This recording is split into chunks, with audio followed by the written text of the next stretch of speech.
14, 36 અને 66નો ગુરુત્તમ સાધારણ અવયવ એટલે કે ગુસા શું છે? તો ચાલો આપણે ત્રણેય સંખ્યાનો ગુસા મેળવવા માટે તેના અવિભાજ્ય અવયવો પાડીએ.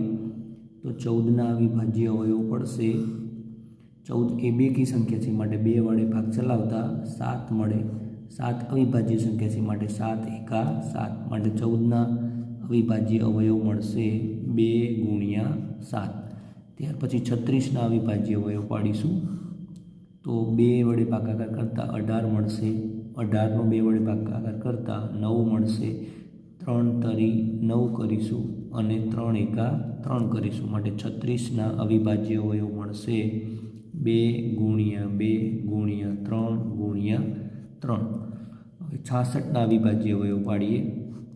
તો 2 વડે ભાગાકાર કરશું તો 2 ભાગ્યા 36 કરીએ તો 66 કરીએ તો 33 મળશે.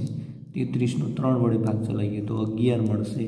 11 અવિભાજ્ય છે માટે 11 એકા 11 એટલે 66ના અવિભાજ્ય અવયવ મળશે 2 × 3 × 11. હવે ત્રણેય સંખ્યાના અવિભાજ્ય અવયવમાંથી 2 આપણને સામાન્ય અવયવ મળે છે. બીજી કોઈ સંખ્યા સામાન્ય અવયવ તરીકે મળતી નથી માટે 2 એ ત્રણેય સંખ્યાનો ગુસા કહેવાય.